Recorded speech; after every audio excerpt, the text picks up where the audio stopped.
Happy Hump Day and welcome into the PHNX Sun Devil Show, brought to you by the DraftKings Sportsbook app, America's top-rated sportsbook app. Don't forget to leave a like, drop a comment, subscribe, even leave a 5-star review wherever you get your podcasts. I'm Anthony. Yeah, you are, and you're touching my leg. I'm sorry. Actually, I'm not sorry. You're welcome. To my left is Shane Diefenbach. This left. To my right is Shawn DePaul. Yeah, he is. Almost forgot your name. What's that one? What?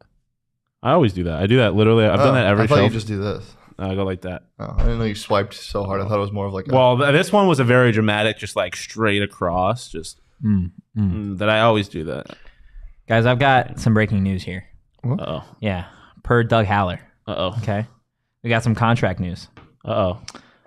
OGs. Uh-oh. Has agreed bring it in the to a new deal. That was so uncalled for. PHNX. Terms of the agreement weren't released at the time of the agreement, but sources close to the two sides say we are immensely excited and looking forward to creating more great content between the brands. Also excited to finally have them with us, right? We've got them on the D-backs, got them on the Suns, but they made the right decision to renew and add us Look at Shawn to the crew. graphic. Look at that graphic. Look at that. Look at that guy on the left. Absolutely. Look at that guy on the right. Look at that girl in the middle. What a group. Look at that guy in the middle. Yeah. Okay. Nice. Love that. As always, you can find them at your local dispensary. Must be 21 plus to enjoy. Partaked last night. I did. I was watching the Sun show. And with I commented, and you commented back in all caps. I could feel your smiling presence behind your computer. Oh, wait. We actually do have some breaking news now. Oh, dear God. Not good breaking news, Oh, though. God. ASU guard Jamiya Neal No. will miss at least the first couple of games this season due to a lower leg injury per Bobby Hurley. And per another source, Bobby will be with us in a few minutes. So we just news is coming to you hot and heavy. lots of. I don't know what's crazier, the OGs or the Jamiya Neal news. That's fine. What's fine? Because you get to see the bench a little more against teams like Tarleton. Maybe some Austin Nunez early in the season against lesser opponents. Good thing we have Coach Hurley on to talk about. Should we game plan right now? How are we going to talk? Are we going to bring this up to Bobby? Yeah, 100%. I'm going to talk to him about Jamiya anyway. Yeah, well, wait. You can ask him about Jamiya because I know that's going to be a big. Chris. That's such a bummer for a guy that we were expecting to play. But first couple games doesn't mean much. Yeah, I mean, you look at their schedule. And it's nothing really. If Jamiya Neal is the difference between a win and loss against Tarleton State, something has gone severely wrong. But I think obviously the bummer of that is there's been a lot of hype about Jamiya. Right, through the Has there been a lot of hype, or so. have we created a lot of hype? I think you guys parlayed with everybody else talking about Jamiya from the practices that they've seen or the practice that they got to see, just seeing the evolution of his game a little bit. And again, just realizing how big of a guard this guy is. Yeah. I think it's a bummer that you won't get to see him against some of these lesser teams, right? Because this is a guy that I think could go for 20 points. 10 boards and a couple assists against Tarleton State. Oh, I thought you were going to say like average. I'm like, whoa, now. Can you imagine? Can you imagine if Jamiya... I think the biggest... Yeah, that'd be fun. 20 and 10. I think the biggest thing is like just not getting into a rhythm, which we know this team kind of needs. Can you uninstall Adobe Flash from your computer, Totri? Yeah. Why? Because that pops up every show. Remind me later. It's been reminding me later for months now. Yeah. I hope he's back for the VCU game because the Legends Classic in New York... There's a chance to play in Michigan in that second game, so that's when it starts getting very real. VCU and then whoever they play in the game 2 of the Legends Classic game. So yeah, definitely not ideal, but I mean, it's not like football where those first few games are perfect, do or die. Yeah, and it looks like we've got Coach Hurley trying to call in right now. We'll see if we can get him on here in the next, hopefully, few seconds. But yeah, I think. You have the luxury of playing some of those other teams where, with Jamiya being out... This team's also just deep. Yeah. But with Jamiya being out for those first couple games, you do have that luxury of getting to test the depth a little bit, right? Yeah. So that'll be nice. Jacob, do we have Coach? Let's bring him in. We are joined now by Coach Bobby Hurley. Coach, thank you so much for taking some time. Yeah, good to be with you guys. And we did just get the news of Jamiya Neal, as you had mentioned in the presser earlier. So I am curious on that front a little bit. Just what does it mean for this team to start off the season, with some of those non-conference opponents, but without Jamiya? Well, Jamiya's had a great preseason and a great summer. And we had high hopes for him. So disappointed personally for him that he's had this setback, but it's nothing that's going to again hold him out of maybe more than 2 or 3 games, hopefully, and we'll see how he progresses with that. I think it's going to impact our first game because he had the ball in his hands quite a bit, especially as a guy that was likely going to come off the bench and spell both Frankie and our other guards, and just having another ball handler on the court because Tarleton is a team that's going to challenge passing lanes, going to pick us up full court. They're going to try and create turnovers, and it would be nice to have Jamiya out there in that role. So other guys are going to have to step to the forefront. Yeah, so that's one thing we were talking about. We saw it a lot in the open practices. He had the ball in his hands quite a bit, as you mentioned. So that's probably something we can expect this season. How much has he kind of improved from last year, not just from ball handling, but just in general as an overall player? And has he grown height-wise? He looked a little taller. Yeah, I mean, he's always had that long, rangy kind of build. And I just think the game has slowed down a little bit for him. As a freshman, things are going at you 100 miles an hour. I think he just feels more confident. He's playing more confidently. And he's making plays out there. I think, potentially outside of Frankie, really maybe our best guy of just, getting in the paint and making a play for us on offense. I mean, another young guy that at least on this show we've talked a lot about is Enoch. And I last year you could see immediately that he had kind of like the raw physical potential to be something great. And then in the open practices, it seemed like he took like a pretty decent step. Is that something that you saw? How have you seen him kind of grow, and what should we expect from Enoch this year?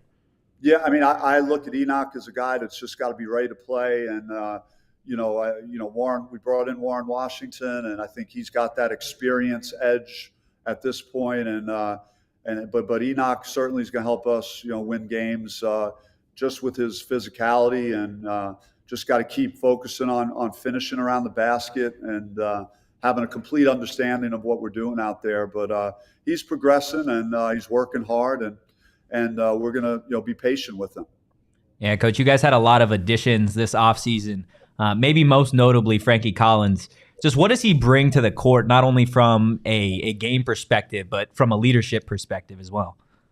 Frankie's a guy that's, day in and day out, very reliable. You could count on him being in practice. I don't know if he's missed a practice or a workout since he's been here. So I think he has his teammates' respect. He leads by example, just how hard he plays, both ends of the floor. Very vocal in practice. If guys aren't handling their business, he's, holding guys accountable. So it's good at that position that you have someone that's, not afraid to communicate and take control of what's happening out there. And he's been a playmaker. I think his teammates enjoy playing with him because of his vision of the floor and just getting guys involved and playing like a true point guard. Definitely. And then the other two big additions, the Cambridge brothers, you bring in a shot creator like Desmond, 16 points a game, and then a guy who can jump out of the gym like Devin. What have they been like to work with, and do you ever mess up their names and get them confused? Yeah, it's like Dez and Dev. I did it more so like early, but I've gotten better as of late with that. But it's they're very different, but they bring just a ton of energy and a lot of personality to the workout. They're very different type of players, but they seem to complement each other well. And I think that they're going to have a huge part in what we're doing this year. Yeah, so I mean, obviously, this is like we kind of mentioned. This team does look pretty different than it did last year.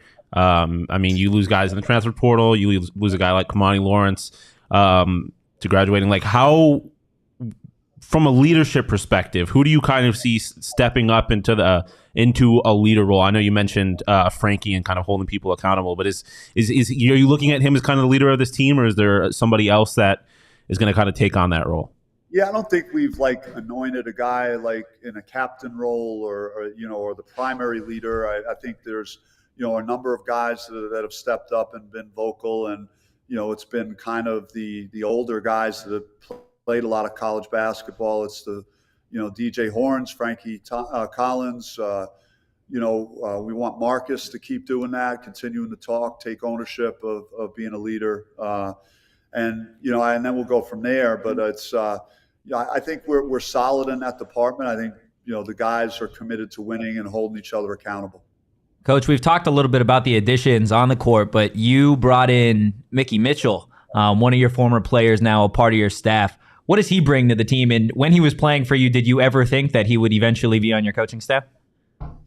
I wasn't sure. You just don't know if guys are, what direction, what path they want to take in life once they leave. But I think the ball stopped bouncing a little sooner for Mickey due to injuries, and he was interested in wanting to get involved. So we had an opening for him, and he's done a great job. He's just doing whatever needs to be done and spending a lot of time with our assistant coaching staff that have done this for years. So he's learning quite a bit right now, and I think he's good with the guys. He can really relate to them. He's pretty close to them in age, so I think he's got his eyes open, his ears open, and he's just trying to really pick up as much as he can right now about his craft. But we're excited to have him because he was he played so hard. He was a part of some of our best teams, some of my best teams at Arizona State, and kind of knows what it takes and what the standard is, for those type of teams.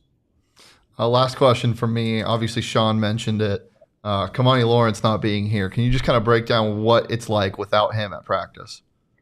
Yeah, I text Kamani just, I think it was the day we had Midnight Madness, and just knowing he wasn't there was really weird. And he's just another guy, blue-collar guy. You could always count on him. He's a really good leader. He was a loyal Sun Devil, through COVID and the transfer portal. He finished his career here. So, he's one of my all-time favorites, but he's playing pro now and taking the next step, and we're just rooting for him to have the success he hopefully will have playing professionally. Definitely. Coach, I do want to get into a little bit more of the fun questions. I know you've been answering questions here for a while now, came straight from practice. So getting into some of the fun stuff, I saw years ago you talked about your time at St. Anthony's High School, and you had to, I guess all the players had to meet a quota of $500 raised so that you guys could go to tournaments and stuff, correct? Yeah. Okay, so I'm curious, if the situation were the same at ASU, which of your players do you think would be the quickest to raise the $500, and which players do you think would struggle to raise the money? It's a good question. Let me try and get a quick feel here for the roster. Luther is a hustler. Luther, so he's got that jersey hustle in him. I think he'd get the 500 done pretty quick. Who would be the slowest? I don't know. Maybe Duke Brennan. I don't know. Duke, he's a freshman, so I'll just go with the freshman. Fair enough. That's a good answer. Something that I noticed, obviously, a lot of fire on the bench with you and your brother as well. Is there something that runs in the family? And were you guys always this juiced as kids? Well, if you love it and it's just natural, it just kind of flows through your body as you're doing it. And sometimes you don't even realize, really the extent of, that passion you have, or the fire, or I think I'm doing a little better at controlling it and harnessing it and channeling it the right way. Is it always perfect? No. So I'm working on it, but I was exposed to my dad, who's coached high school for 45 years, and he was very animated when he coached, very passionate. And Coach K was kind of the same thing. So I think it's a product of, what your experiences have been. But I'm always trying to work on it and tone it down the best I can. All right, so I have been waiting to ask you this. You may have addressed it before. I haven't seen it. I wanted to ask you in person. I've been waiting to ask you since June. Grant Hill was on a podcast with JJ Redick, and he was talking about his experience scrimmaging the USA Dream Team, and he had mentioned that you were the best player in those scrimmages for that week, and that you couldn't have Stockton on you because he wasn't that good of an on-ball defender. you were too quick for Magic, and that the only way that they could stop you, that the USA Olympic Dream Team could stop Bobby Hurley, was by putting Michael Jordan on you. So I wanted to see if that's true, if Michael Jordan was the only one able to stop you, if he was able to stop you at all, and just kind of in general what you remember about that experience scrimmaging that team. Yeah, I remember the first day, and it was the day that we shocked the Dream Team, and it was scary just how good, because you have this fear that grows in your belly thinking about how embarrassing it potentially could be for you, and playing against that level of talent. But we found something that day, and just it all flowed great, but it went downhill fast. Like the rest of the week, man, it got worse and worse every day. And I don't know about everything. Grant might have embellished some of that, because I remember Scottie Pippen guarded me too, and I couldn't do anything with him because he's got the wingspan, and he's so athletic. He was blocking my shot, and I couldn't go by him. So I was just I couldn't do a thing versus him. But it was the ultimate experience, just getting a chance to be a part of that. So were you actually like giving Magic the work though? Like were you too fast for him? Look, Magic, that was like one of my heroes growing up. And the first day I had a few plays where I got by him and stuff, but just like everyone else, man, like he just was older and needed some time to get his feet under him. As the week went on, I couldn't do anything with that dude. But, it's amazing what you always strive for as an athlete is trying to see, when you came close to being the best that you ever were. And I think that week for a couple of days, playing against that level of players, like took my game to a place that it made me never went to again, ever. Just playing with those Hall of Famers. So it was such a cool thing to think about, like as a pure basketball player, to know that you might have reached the best that you've ever played because of the caliber of your opponent. And it was an exciting week for sure. That's awesome. I've been waiting for that. There you go. Been waiting since June. Bobby, thank you so much for the time, and good luck on Monday. Appreciate you guys. Enjoyed it, man. Thank you. Thank you. Always. Oh, man. First off, that was awesome. That was 100% awesome. I've been waiting. I think he was being a little respectful. Humble, He was being humble. I think he did give Magic the work. That to this day is one of the greatest quotes I think I've ever heard on a podcast, is when Grant Hill was talking about the only way that the Dream Team could stop them was by putting Michael Jordan. That's what JJ Redick said. He's like out of context quotes. And you ever think he'd be saying that? I mean, listen, I'm not saying that Bobby Hurley is the reason, but does the U.S. Dream Team go on to achieve what they do if they don't have the wake-up call from Bobby Hurley? Maybe not. So yeah, why isn't that talked Where about? would they be without Bobby Hurley? Bobby Hurley deserves a gold medal. Yeah, much Just like saying. the Dream Team, where would we be without Bobby Hurley? Yeah, Bobby's true. always great. No way. Are we kind of the Dream Team now? Or are we the Redeem Team? I would say we're neither. We're just the boys. Yeah. The fellas. The guys. Love all the love in the chat. MC, fantastic interview. Hype for the year. Let's talk about it. Let's talk about the year. Okay, because this is Bobby Hurley's 8th year. Get me fired up now. This is Bobby Hurley's 8th year. Yeah, baby. And as much as we love Bobby, right? Friend of the program. Every time he's on, he's absolutely fantastic. But we've talked in the offseason a little bit about what this team needs to accomplish, what Bobby needs to accomplish here, right? So he's going into year 8. He's had 3 winning seasons, 4 losing seasons, right? The last 2 haven't been great. The first 2 weren't great, but everything in the middle was really that guard you era that everybody really enjoyed, right? He had Mickey Mitchell coming off the bench. He had Remy Martin. He had Trey Holder, Shannon Evans, Cody Justice, all those guys. So what needs to happen this year? And I feel like we've talked a little bit like, oh, he needs to get to the tournament or they need to be ranked. But like realistically, right, at the end of the year, when Ray is sitting down with Bobby, which I imagine happens at the end of every season, what needs to have been accomplished by that time? Doesn't happen after every game on the court. You can't expect him to be fired on the court. Here's the thing. You mentioned the glory days of Bobby Hurley's tenure here. And it was, they got to number 3. They went 10-0 to start the year, and then things kind of trailed off. That team that was number 3 in the nation, you think about it and you think about all these names you throw together.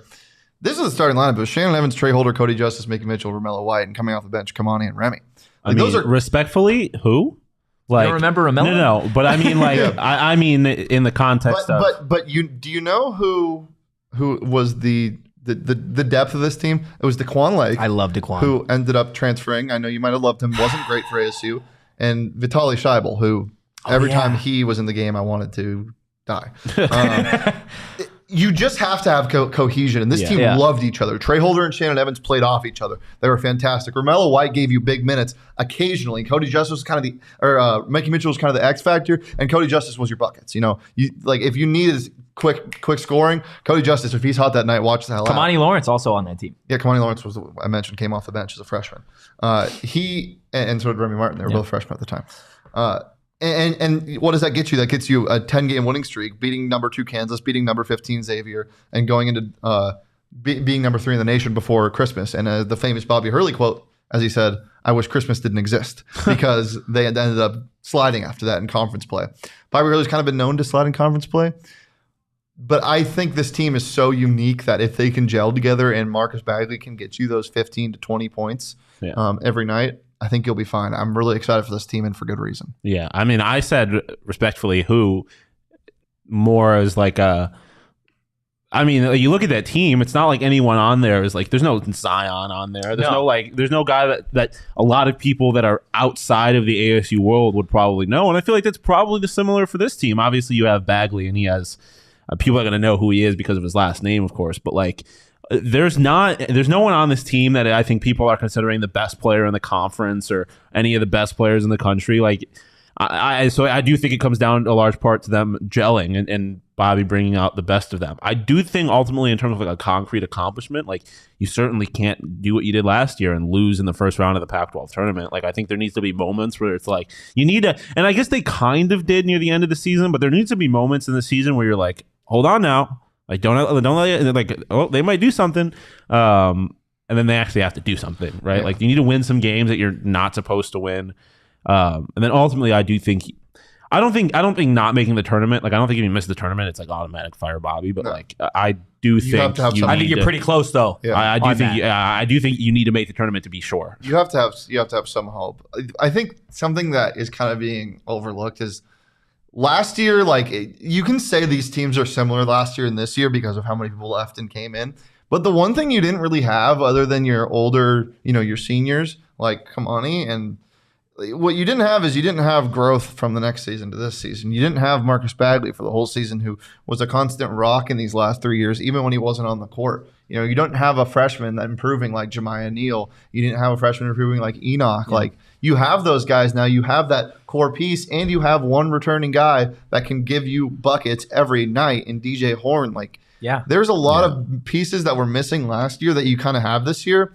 So as long as like these guys like each other, I think you'll be okay. You didn't have a Frankie Collins last year. Well, that's what I was going to say. Like, you look at the people they added this year, the people they added last year, is like you're adding a lot of players who have played high leverage Power 5 basketball this year, which is not like Amari, and he was good, but he played at Toledo. Yeah. Like it's a slightly different story. Like you have I know. Yeah, but you have like a lot of guys. Don't slander the Mac. That at least at one point were highly regarded, right? And so. The potential, like I think there are pieces there for this team to do very good things, which I have been consistent about, and the team kind of just keeps getting better. But can I ask the chat a question? You can ask the chat. I want to poll the chat. Chat, how many wins does this team get? Okay, drop it below. Well, while chat does that, I want to tell everybody about Underdog Fantasy because holy smokes, I was on a heater. You really were the weekend, dude. And props for that. Thank you. I appreciate it. The heater's cooled down a little bit, as it normally does in the week, but hey. You got to play to win. Oh, you only get hot on the weekends? Like Friday through Sunday. I was really last week. I think it was from Wednesday to Sunday. I won like a pick'em on Underdog every single day. That's great. So hey, we're back at it today. Okay, look, you guys can search in the App Store or click the link in the show notes. Sign up with promo code PHNX, and Underdog will double your first deposit up to $100. That's Underdog Fantasy, promo code PHNX. Get in on the action today, boys. Do you have any Underdog Fantasy picks?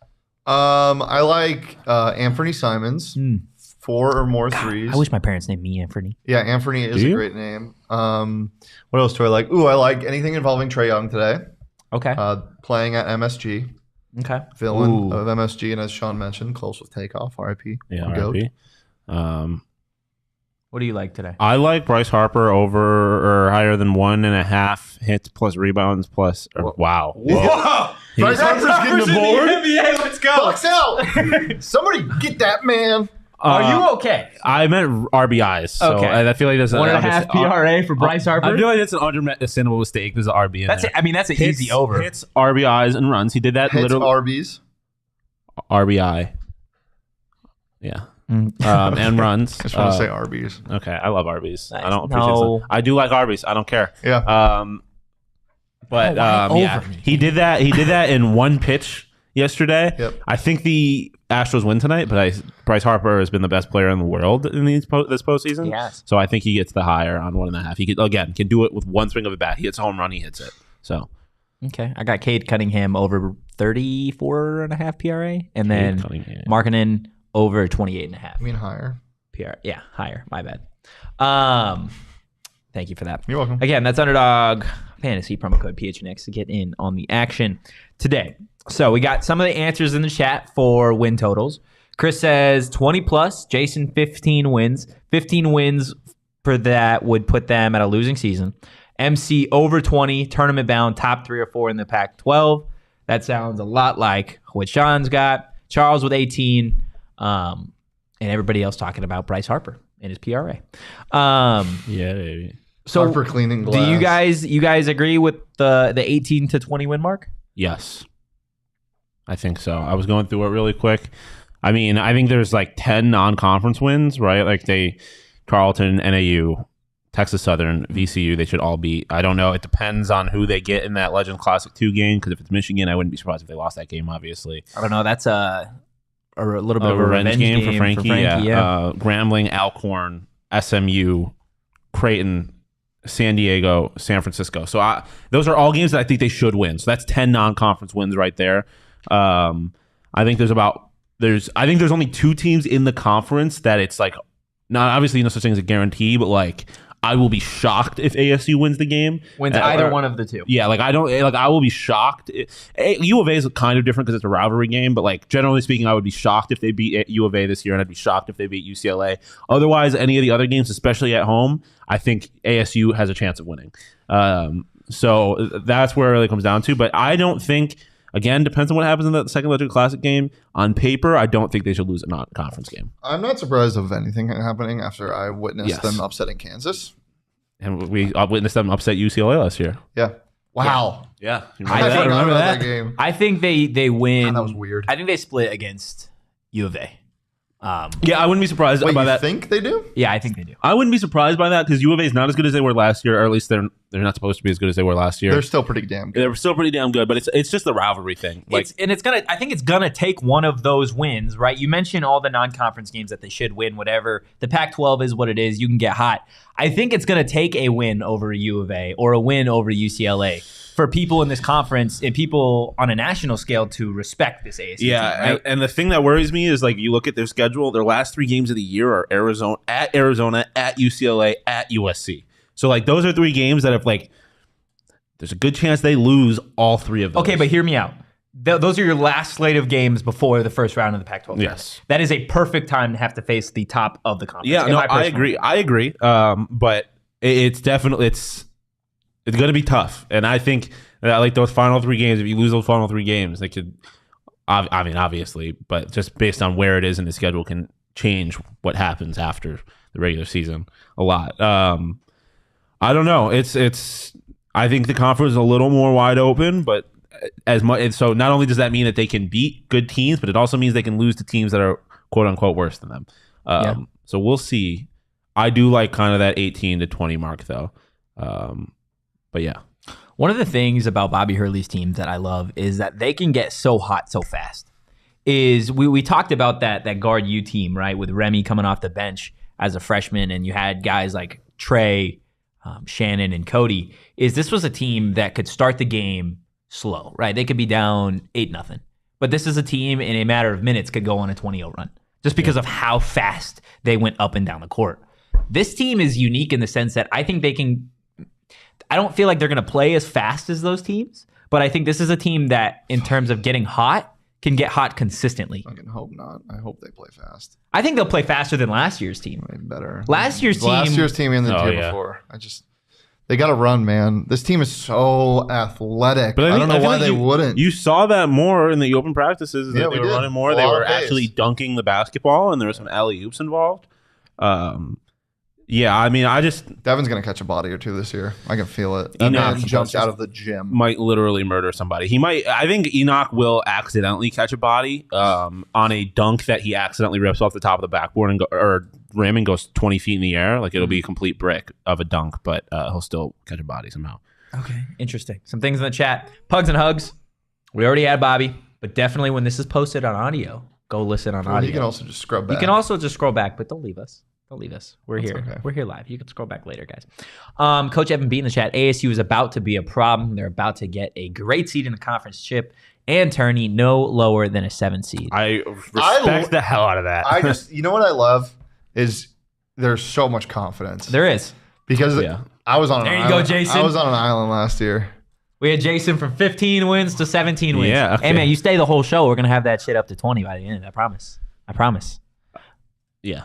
That it? Yeah. Okay. Yeah. Let's talk about Four Peaks. Why don't? Because why not? We're teaming Jamiya up. Neal's winning 6th Man of the Year With Four Peaks to host all U.S. and Mexico World Cup matches at their 8th Street pub. Enjoy beer specials, giveaways, guest appearances, and more. Check the link in the show notes to register for free. Guys, when does the World Cup start? November 21st, I believe. Yeah, that sounds right. I think at least the first game that is part of the Four Peaks watch party is going to be. Do you think there's going to be a lot of goals in the World Cup? Mm-hmm.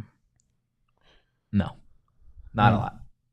What do you think? It's going to be some of the best goaltending in the world. I mean, it depends. The U.S. game, U.S. has pretty good goaltending, actually. I don't know. We'll see.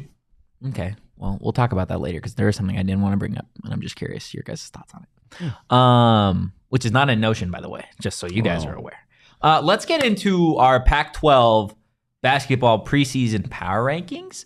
And just a disclaimer, this is going to be the only time that we do this specific segment on the show live. Every other time, it's going to be a separate piece of content that we run on the YouTube, similar to our Pac-12 football power rankings. So if you're here live, you get the pleasure of seeing the wheel spin. If we have the wheel. We don't have the wheel. We don't have the wheel, then you don't get to see it. You have to watch the YouTube video to see the wheel. Okay. That's totally fair. Well, I can do the sax, though. Let's do it. Welcome into the Pac-12 PHNX Sun Devils basketball preseason power rank. There are so many P's in that sentence. Pac-12 pap. PHNX preseason, Pac-12 preseason. There's so many P's. Let's just see the damn graphic. Let's see what we got.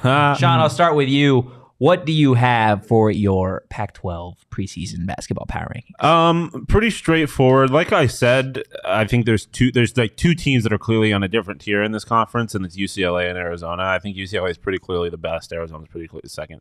After that, Oregon and USC are still going to be two very good teams. Beyond that is where it gets kind of interesting. Stanford's going to be really good. I think they just return to like really good players from last year. Really good dogs. Really good boys. They're really good boys. Those are the dogs. That's Harrison Ingram. I mean, returning the Pac-12 freshman of the year, like you're first time since Jahi Carson. Yeah, so I think Stanford's going to be very good. But honestly, like if you put ASU above Stanford, other way around, I wouldn't have a problem with that. Colorado, they're just losing Evan Batty and Jabari Walker. Yeah. Those are just that was they like got a good threat. KJ Simpson. They do have KJ Simpson's back. Like I think it's going to be a solid team, and I think they're in that same tier with Stanford and ASU. Like, I think they take a step back though. 100. So they're not a first round bye. I don't think you can predict because they were a fourth seed last year. So I don't think that happens again. Losing just kind of their core really. Washington, Wazoo. There's a chance that Wazoo's better than Washington, but I'm giving Washington the benefit of the doubt because they have a Syracuse guy and Coach Hopkins. Plus, I think Hopkins is coaching for his job. And that's not a good thing. I don't think that's a good thing, but it might turn into them playing a little harder for him. We'll see. Behind that, Wazoo. Utah and Cal are not last only because Oregon State is essentially the Colorado of this conference. They might be the worst Pac-12 they basketball are team bad. We'll see how we'll see how many weeks they are even on this graphic before they get replaced. Like, well, I guess Cal did on our football rankings. Trust Tinkle no more. Oregon State. After year 20. Yeah, after year 20. His dad's still the coach, yeah. I believe so. Me turn? Your turn. Yeah, UCLA, U of A, and Oregon, 1, 2, 3. It's easy. UCLA returning. Easy's 1, 2, 3. Yeah, it is. As simple as UCLA. Arizona, Oregon. Yeah, UCLA obviously bringing back Hawkes and Tyler Campbell. Do you know his sister plays at UCLA as well? Yeah, That's fun. crazy. What an athletic family. Yeah, I hate families like that. How many Hawkes? You don't hate. I'm jealous. There you go. Yeah. Carry on. Sorry. Jaime Hawkes is going to be the best player in this conference, I think. He's gotten better every single year. He's a walking bucket. He's 6'8". That's The dude is disrespectful good. to Enoch. Future best player in U the of A conference. losing obviously Matherin and Coloco, but they are still good. Yeah. And they got a good recruiting class. They're just Tommy lagging. Lloyd said that Pell Larson is going to be the defensive player of the year for the conference, and he said that about Coloco last year, and look what happened. Yeah. Oregon at 3, returning some guys. They're always solid. I think they'll be a lot better than they were last year. USC, I think, could definitely be better than Oregon. Yeah, I'm with you. They're returning a lot of dudes. Plus, they have a pretty good recruiting class, and I just really like what Boogie Ellis does. Huh. No, I'm just looking at the Walter Mahones comment. I just have no idea what he's saying. Okay. Stanford, as I said, bringing back Harrison Ingram is huge. Spencer Jones, like that team's going to be solid. And then I think Washington State's a little bit of a sleeper. Washington State bringing back a ton of players. Really excited for what they can do. They're super young. Colorado's taking a step back. I don't think Washington's going to be good. And then Cal is going to be better than Utah, I think, just because Utah is just not a very good basketball team. And Oregon State. But this year, this conference is so damn deep, guys. Yeah. You take out Oregon State, I think anybody can beat anybody. I think 11 players. Anybody. Yeah. 11 of 10 or 11 of the top of the 15 players on the all conference teams are returning, and that's the most since 2010. Wow. Like this is a deep conference. It's a good conference. Watch for them in the tourney. You could probably, before we get to mine, I feel like you could at any point this season probably see 5 or 6 Pac-12 teams ranked. Yeah, I think those top 2 for sure. 5 or 6 is a ton. 5 or 6 is a lot. I think you could But see. you could figure see 4. Arizona, UCLA, probably USC, Stanford, Oregon. Well, I think Arizona, UCLA, and Oregon maybe. The problem with but that, then USC has to go on a run because I don't know. I mean, they might be ranked, but having them all ranked at the same time, it's going to be hard, especially when they start beating up on. I don't know what their schedules look like, but that's my thing. Is if a team like Stanford's not going to start the year ranked, and by the time they have proven that they get ranked, they're going to be playing in conference, and then they're going to start losing to the better teams in the conference. So it'll be tough for that many teams in the conference to be ranked at once. But I do think I think you might see 5 or 6 teams that have a ranking at some point during the year, but I don't know about all at once. Yeah, that's Hugs and hugs. Be nice to us, please. The real question is how many times will Hurley get himself ejected when they're getting blown I out? like when coaches get ejected. Look, Bobby Hurley on the sidelines is one of the greatest things. I think there are a lot of, and I brought this up before, there are a lot of players and coaches around the country that I think would absolutely love the idea of having a coach that has that much fire on the bench. Like, yeah, absolutely. And he only sweats when he's like super jazzed up, unlike Sean Miller, who just sweat all the time. I think Loser. Before we get to Cheater. Wow. He is a loser. And a cheater. He is all of those things. So last time we had Bobby on, he told us that he didn't eat That is true. on game days, which is dude, crazy This to would me. help so much. I'm telling you. Actually, I don't think it would help you don't think it would help? because I think he's doing just fine not eating. I think if Bobby Hurley, Because he hasn't made a tournament. I think Stop it. I'm just saying. I think if Bobby ate Burrito Express He was before making- every game, He was making tournaments when he wasn't eating, though. That's true. He was making tournaments when he was number 3 in the country. But now he stopped, and maybe the answer is Burrito Express. Burrito Express. Look, our friends at Burrito Express are on a quest to hit 3,000 Twitter followers. Whenever you say that, I was thinking We're teaming up with them on a giveaway to help them out. Make sure you're following them on Twitter at BurritoEXP and ourselves at PHNX_Sun Devils for a chance to win a Burrito Express shirt, sticker, and a voucher for a free burrito. Let's get to my power rankings. Before we get there, you know what the second worst part about being off on Tuesdays is? Because the first worst is not being able to see you guys. It is the leftover burritos. It's the leftover burritos are always gone. Yeah. Well, they're going to be gone anyways because Mac is a thief. True. But yes, my power rankings are similar to what you guys got. I think UCLA, Arizona, Oregon are clearly the top of the conference. Shane, you brought it up. The amount of players returning for all of these teams is ridiculous. And I think the Pac-12 could have a national champion among it.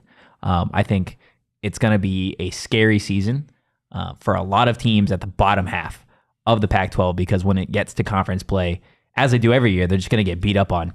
At 4, I've got Stanford. This is a Stanford team that I think could surprise some people. I would not be absolutely shocked if they finish the season above U of A.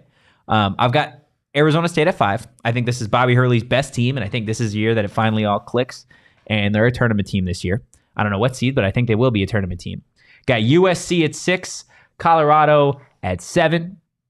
Kind of with you on the whole Washington-Wazoo situation, Shawn. I could definitely see either of these teams kind of at that 8-9 spot. So I do have Wazoo above Washington. Washington at 9. And then the rest of the conference probably shouldn't even play basketball. Stop it. Utah, Cal. Yeah, they need to play basketball so we can get our wins. Remember Utah? Utah holds a special place in my heart because that was the first time Sir Anthony joined me for a post-game show. And it was probably one of the weirdest games I've ever experienced. Sir Anthony. 2 p.m. on a Wednesday. Yeah. It was like a 50. And Marion hit a jumper to win. It was a weird game. It was such a weird game. It was weird. And you were like, why do you like this guy so much? He was obsessed with Marion, and I did not know what it was. That was my, Why are we using past tense? Are you still obsessed with Marion? He's playing Turkey, basketball in right? Turkey. Yeah. Turkish basketball goes hard. Where is, oh no, what's his name? Large dude. Oh, yeah. Not Bol. Taco Fall. Is he playing in China now? I think so. And he dominates. Yeah. Is he dominating in China? You know, Dude, I love Americans playing Chinese basketball. they have a statue of Penny Hardaway in China because he was so good. He was Jimmer Fredette might be the greatest basketball player of all time. That motherfucker goes stupid. And Stephon Marbury, also a Chinese basketball legend. Coach Evan B asking how Tayshaun Cherry is. Is he still at GCU? Who are you obsessed with on this year's roster? Can we each claim somebody for this year? And Jamiya's off limits. Oh, good call. I think we are all around the Jamiya. I will say, okay. Wait. Well, I think I know who yours is, but Before we do that, okay. let's do an ad read. Let's tell everybody about DraftKings because that is a hell of a nice place to make some money. DraftKings. New customers time to place a bet. can make any $5 NBA moneyline bet and get $200 in free bets if your team wins. You can also boost your winnings up to 100% with DraftKings stepped up same game parlays. It's simple.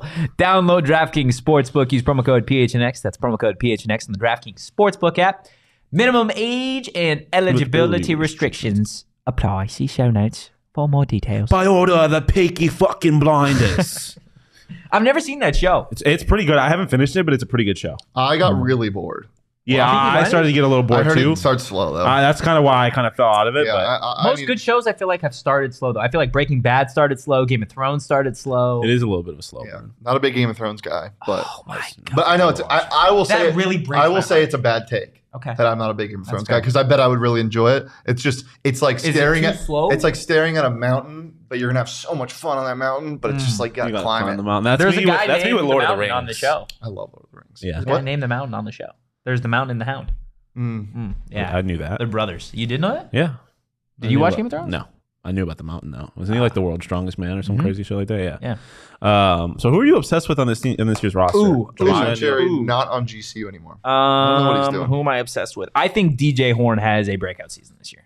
I think DJ Horn showed exactly what he's capable of in that Pac-12 tournament game because he kind of went stupid after going super quiet for the last, 5 games at the end of the year. Everyone's like, okay, where's... Like, it was okay because everybody else was scoring. Yeah, Marion showed up. Maybe Marion and DJ Horn shared basketball talent. Yeah. And they just handed it off to each other. I think DJ Horn could 100% lead this team in scoring. Like, I know everybody's eyes are on the return of Marvin Bagley and all that. That's the thing is people saw his decline last year and are like, dude, he is good. Oh, he's a dog, bro. DJ Horn can hoop. And I think this is the year that he's like, being that he doesn't have to be the floor general anymore, he can kind of play off the ball now. And there are a bunch of guys that can fill that role. I think it's a perfect setup for him. I think, obviously, losing Jay Heath from an offensive perspective hurts. But I think that just allows guys like DJ Horn to get more shots. Do you think Jay Heath's in going the to start game. at Georgetown? Did they ever clear his eligibility?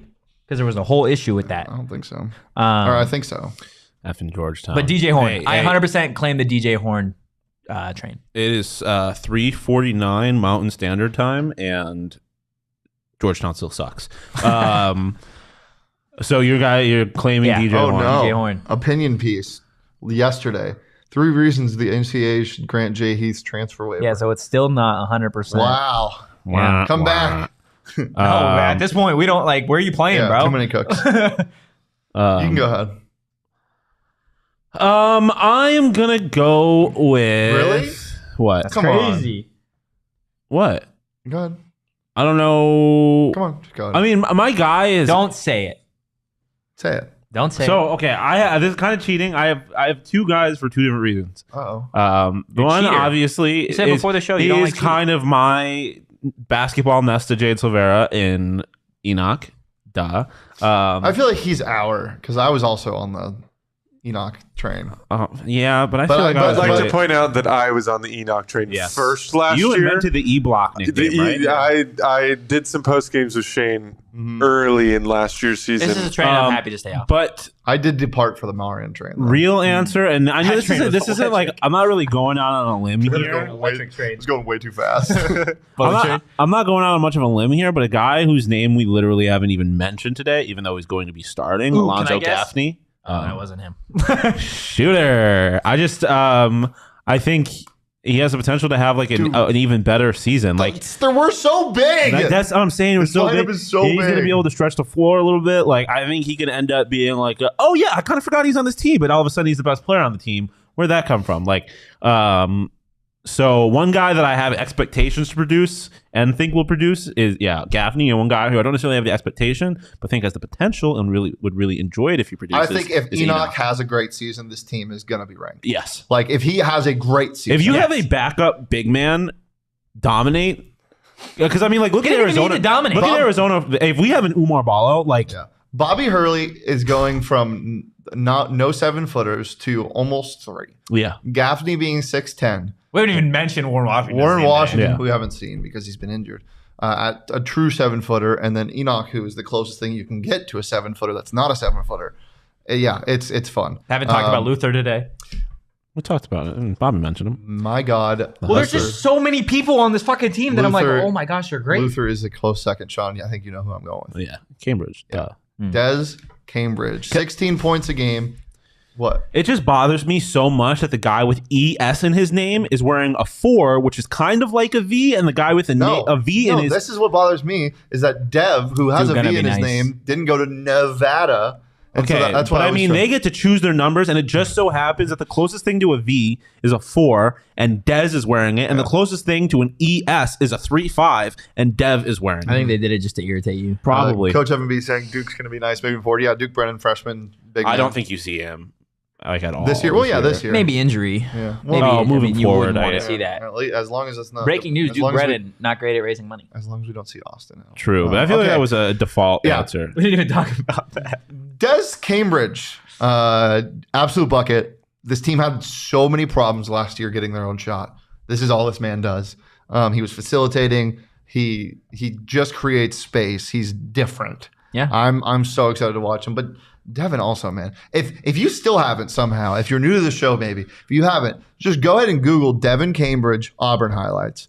It will blow your mind. It's an AAU mixtape. The man can jump out of the goddamn gym. He can jump, but he has Probably the all due ugliest shot respect, the ever. ugliest But shot they don't I've need seen that. They in don't my need that. entire life. They don't need it. Like, It's not what he's meant to do. no, Star I in your know, role. I know, but he did at points during that practice. Star and it in was your role. The worst shot I have ever seen Did in it go my in, though? entire life. No. no, Oh, then yeah, no, that's they did not. good. It was the most broken motion I've ever seen. A actual basketball player How many guys on this team at any given night can go for 20? Oh, can go for 20? Ooh. Bagley. yeah. Bagley, Horn. Cambridge, Des Cambridge. Okay. Frankie, I guess, but No. Frank. I didn't even think about Frankie. Frankie can't. I don't think. You don't think so? Not yet. No.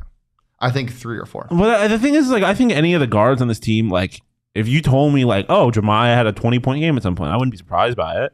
Like, I'd be like, oh, okay. If you told me he was, like, averaging damn near 20 points, I'd be like, you're lying to me. If Jamiya Neal averages 20 points, this is a tournament team. Jamiya Neal. If Jamiya Neal averages 20 points, this might be a top 10 team. This might be a We got top 4 seed. GM Saul Bookman here. Oh well, he just looks like he wants to say something. Obviously, the Arizona Just guy. know that we have been giving Arizona a lot of love. No, I wasn't even going to say anything. I just was whispering to Jacob. I said it's cute when they talk about basketball. Why? Because it's ASU. Uh-huh. We're just cute. That's Hey, what listen, it is. you guys know how I feel about ASU. I want you guys to succeed, except when you play U of A. That's it. I don't care because it's always good for everybody. So hopefully you guys can rebound from yeah, honestly, it was the beginning of the year last year. The second half of the season, you guys were solid. And I thought you guys really had a lot of potential until you Let's do something right now. So let's do something right now. Let's do it. Let's do it. Are we ready? Let's make do a this. bet. Let's make a bet. Oh, you want to make a bet? I'm saying, yeah. I want to make a bet. That's your bet. If- Are you doing the split I'm thing? doing the split That's thing. your bet. Not a chance. Not touching ASU that. splits this year with Arizona. Okay? Okay. What do you want me to do? What are the stakes of this bet if U of A sweeps ASU this year, which they've done multiple times over the course of the last 5 years? Wait, so the bet is if U of A sweeps, then you have to do then something. you win. I have to do what you Yeah, want. but And if if they ASU split- splits or just outright wins both of those games, which I'm not on that side. I'm just saying by default, I get that as well. If they split, then I win and you have to do something. Coach Evan B, stay on topic. This ain't about football. Let that shit go. What do you want? What do you want?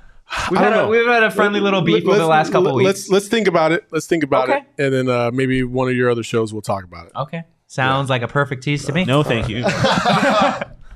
Look, guys, if you want to go to any of these ASU versus U of A games in basketball or the Territorial Cup coming up here in a couple weeks, What there's app only should they use? Totri? one place. It's game time, baby. What is this? Game time. Just me fixing my app. You guys can, Or that I need a substitution. I thought that's my favorite. can that's- save up to 60% on tickets when you buy tickets last minute. Time out on game time. That's my favorite celebration in basketball is Oh, I like the head tap. or the Yeah. It's great for you Or the procrastinators out there, which all of us on the show, I feel like, are procrastinators at one point. And the best way I'm to not. support us is by buying your massive tickets procrastinator. through the link in the description. Again, get your tickets through the link in the description. Boys, let's talk a tiny bit of football. A wee No. bit of footy. Yes. Of what they do on the other side of the pond. Why do you move your head when you turn British? That's how they talk. Right then, proper time to eat some beans. Let's talk beans. God save the king. Okay, bro. College football playoff rankings came out last night. Shocker, ASU wasn't on them. There was some Pac-12 teams on them, though, and I'm curious as to what you guys think about the percentages for some of these teams to make the actual college football playoff. I'm Okay, surprised that UCLA doesn't have a chance. that's exactly what I wanted to bring up. Number 8, Oregon has an 8% chance. Number 9, USC has a 7% chance. Number 14, Utah has a 2% chance. Mind you, this is what, a 2-loss? Is this a 2-loss What Utah is team or a Utah 1-loss? football team or milk? What? Oh. Boo. and And UCLA is fat free. And there's no percentage for number 12 UCLA at 7-1 right now. LTC made a tremendous point. Not to, we'll get back to, but like Bobby works well with Dukies. Brennan Duke might be the future. Dude, Brennan. Yeah, Duke. Brennan, Duke. Oh, that's what you're doing? Okay. Last name first. What do you guys think about UCLA not having a percentage? I think it's weird just because literally any of these teams I think they all have the exact same chance. They just have to win. And they're ranked above Utah, but they have a less of a chance to make the playoffs. I don't know, man. I think they're factoring in UCLA's lost ASU. I was just about to say the same thing. Well, I mean, it's like you look at like. I mean, part of this is like, sure, they're 7-1. They're the best team in the conference right now. But like, statistically speaking, which is what it's ultimately going to come down to, like the committee is going to get in a room and look at a bunch of numbers. They're not going to compare. Like just looking at their fourth in overall efficiency in the conference. Like, let's see here. Well, actually, the committee takes into account what they look like in a game, not just their numbers. No, I know, but at the end of the day, it's going to be at the end of the season, and they're looking back. You know what it is? I think it's South Alabama, genuinely. I think it's almost losing to South Alabama at the start of the year. I mean, what we're going off right now, the percentages are based solely off of stats. Like is it from ESPN? This college football playoff is what they released. Oh, Yeah. I didn't realize they actually put out a ranking. Oh. Yeah, so it makes sense. I think it's because of South Alabama. But that would still be based off of numbers, though. No, it wouldn't. No, I mean the percentages and stuff. Because the committee doesn't go past 25. Like, they put out their ranking, but they don't give, like, percentages and stuff like that. I don't know. I mean, I do, Doesn't make sense to me, like then. they do look at numbers, but I also think, like, there is a certain amount of, like, when you sit down, like, if the committee was sitting down and thinking about UCLA playing one of these other teams. Like, I don't think UCLA is not the best team in this conference. I honestly think that I think that UCLA is probably the 4th best team in this conference when it's all said and done. And they have the 4th best chance of actually winning a game against anybody in a CFP. So I get it. I'm surprised there's not even a percentage. There's no chance, because they are 7-1. If they win out and things go their way, like, there's a chance. Like, they're going to be in the conference championship most likely. Yeah. If they win the conference, then they will have had to have beaten USC. Yeah. I think basically what this is saying is that if they are the tribute from the Pac-12, the Pac-12 is not. They don't have a tribute. Yeah, they're District 13. College football playoff committee is going to be like, no thanks. I think it would be nice to have a team in the Pac-12. Well, it's not going to happen this year, Mr. Anthony Totri. I don't know if it's true. I do. There's just no chance. Oregon can win out. No. Okay. Well, we'll talk a little bit. Or no, they can't. They're not gonna, we're going to talk a little bit more about this on our Pac-12 football power rankings, which are going to be uploaded to YouTube later. So be on the lookout for that. But that's all we've got for you guys today. We appreciate you. Great show. All around, boys. Jacob. There you go, boss. All right. We appreciate everybody in the chat, everybody that was watching or listening on audio. Why don't you head over to Twitter and give us a follow at PHNX_Sun Devils. You can follow me at Anthony_Totri. You can follow Shane at Shane Deef, and you can follow Shawn DePaz at Shawn_DePaz. This is a tribute to Bobby. Shawn fucking DePaz, as always. We will see you guys Thursday for an audio show. But for now, peace!